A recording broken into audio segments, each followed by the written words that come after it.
Saumur, putain. Sing and sing, be alright. Spending all my money on a tax drive. I just wanna feel you like it's dead right. And I miss you in the rush, in those cold days when we blush. En fait, on se connaît tous un peu d'horizons différents.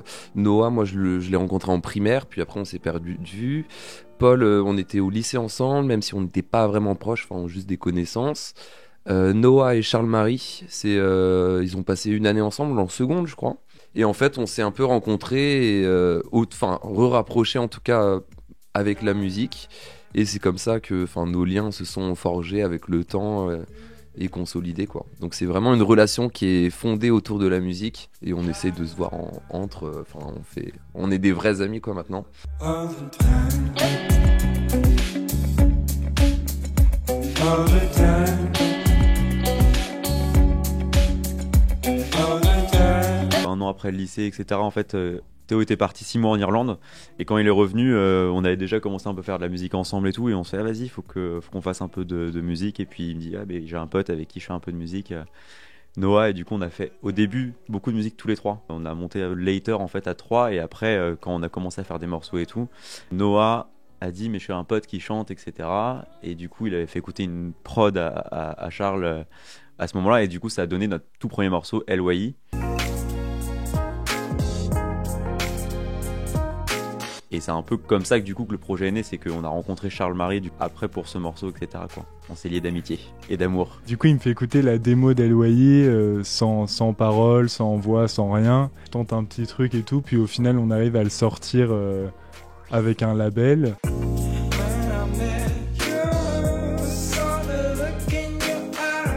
Ça a plutôt bien marché, du coup on a fait notre deuxième single.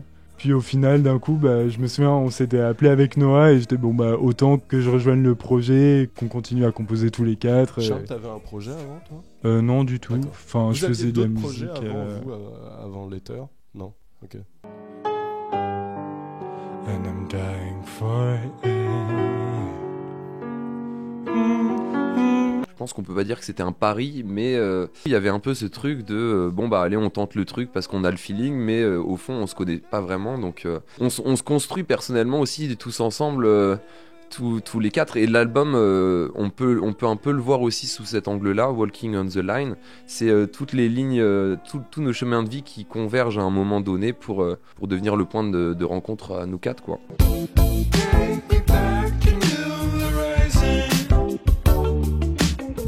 Ce qui est assez spécial, c'est que du coup très rapidement on a été très intimes entre nous quatre, parce que généralement quand on a ce genre de passion, on le garde un peu pour soi et on se livre artistiquement. Voilà, c'est ça. Et du coup, non, je disais intime vraiment dans ce sens-là, en fait.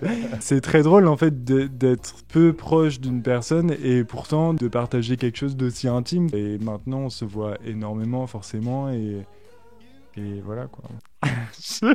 N'importe quoi. Théo est au piano, clavier, moi à la prod, donc mixage et Ableton, Paul guitare basse et Charles-Marie au chant. Donc on a quand même des rôles un peu définis. Après pour ce qui est des idées, c'est là que tout le monde intervient sur tous les tableaux. Quand on compose, chacun apporte son truc et c'est un peu des idées qui viennent les unes après les autres. Théo est conservatoire en jazz aussi, donc forcément il a une influence et une patte qui lui est propre. Influence rock avec Charles, moi aussi un peu, et puis électro, pop aussi d'un peu tout le monde, et puis aussi Noah et moi où on fait aussi plus d'électro, etc. Mais de manière générale, là on a caricaturé chacun nos influences pour grossir le trait, mais en fait on écoute tous de tout. Théo nous a fait découvrir des trucs, on s'est tous fait découvrir des choses, on s'est tous enrichis, on n'arrête pas de voyager entre plein de styles. Du coup, c'est hyper intéressant d'arriver à choper des influences de morceaux qui n'ont rien à voir avec ce qu'on fait, quoi. Notre premier album sort le 17 mars et en fait c'est pas vraiment un projet avec She's Coming, c'est que depuis un peu moins d'un an on a commencé à sortir des singles qui vont vers un album, mais du coup comme là on a sorti 5 singles je crois, en fait ça se regroupe dans un EP sur les plateformes, etc. Mais c'est pas vraiment un EP travaillé comme un EP, c'est plus des singles qui ensuite vont arriver vers l'album.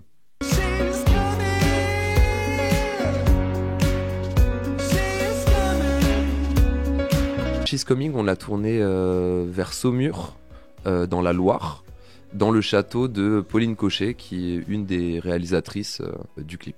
Nous, on a vraiment composé cet album en s'isolant loin de Paris, vraiment que tous les quatre. Bon, c'était pas dans un château, mais voilà quoi. Du coup, on a un peu imagé la production de l'album, puis c'est le dernier clip en fait pour le moment de l'album. Du coup, vraiment, ça donne la direction artistique un peu globale du projet, quoi.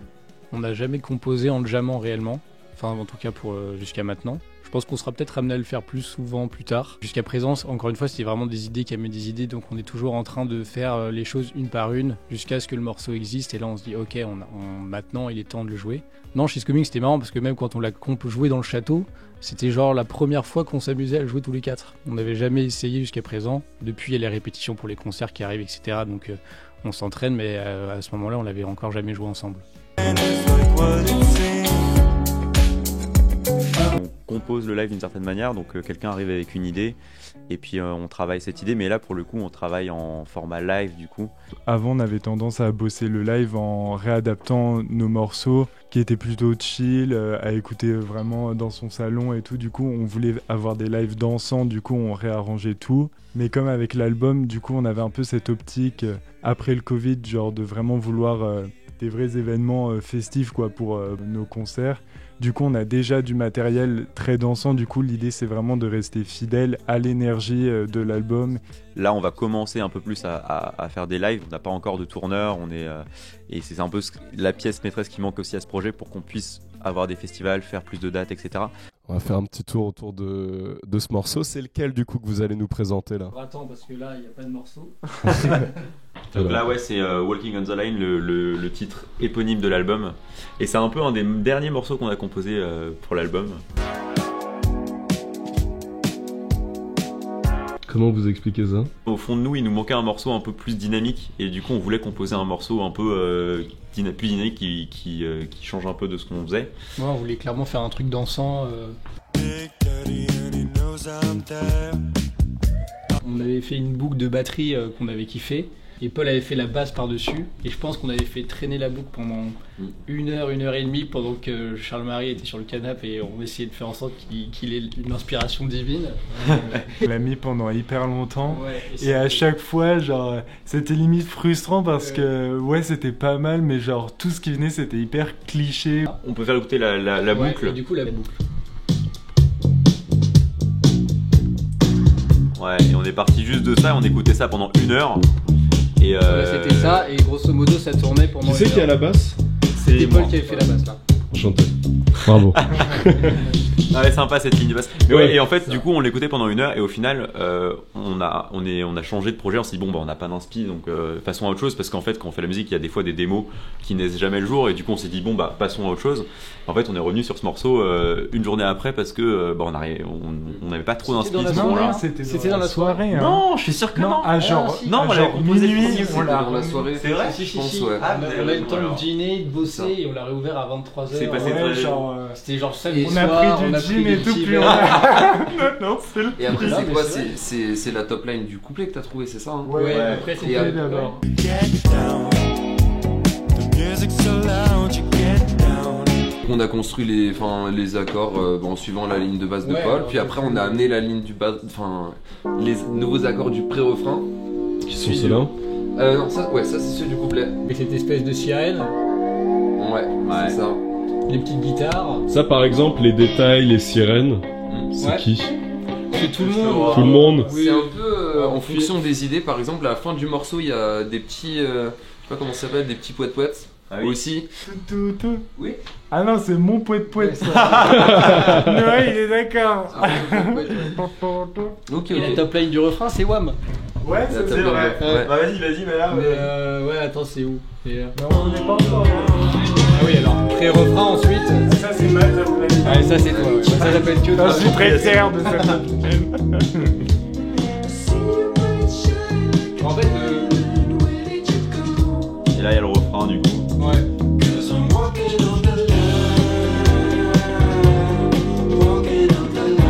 Il y a vachement ce truc quand on est en studio de choper le feeling à chaque fois de la prise, de la bonne idée, travailler l'arrangement aussi, parce qu'il faut jamais perdre le fil du morceau. On est tout le temps, tous les quatre, en train de se dire on va où, comment est-ce qu'on fait le couplet, le refrain, le pré-refrain. Et en fait, casser la boucle. Je pense que c'est un peu le truc le plus compliqué. C'est vraiment tous très pointilleux et encore plus dans notre domaine. Ouais. Et du coup, ça donne que, comme on est 4, ben, forcément, on fait hyper attention à tout. Et du coup, parfois, on rend un peu Noah fou parce que vraiment, on entend vraiment le truc, sauf que on n'arrive pas bien à faire le truc. Et du coup, mais... Comme tout est toujours fait de manière très spontanée aussi, à la fois peut-être que ça peut paraître pointilleux et qu'on s'attarde vraiment sur chaque détail et tout. Pour autant, quand on le fait, tout est très rapide, tout est très fluide. Quand le morceau commence à jaillir, on se rend pas trop compte de ce qui se passe. On le regarde rétrospectivement, on se dit ah bah c'est bon, il existe, on l'a fait quoi. Pour le détail, j'aimerais prendre l'exemple un peu du pont où il y a plein d'armeaux qui se superposent. Là, on rentre en profondeur dans le morceau là.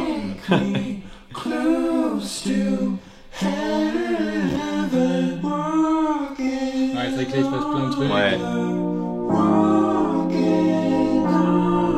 On a vraiment fait genre Neil Armo quoi, genre on a blindé tous les trucs. Je souhaite pas de ce qu'il a fait du coup.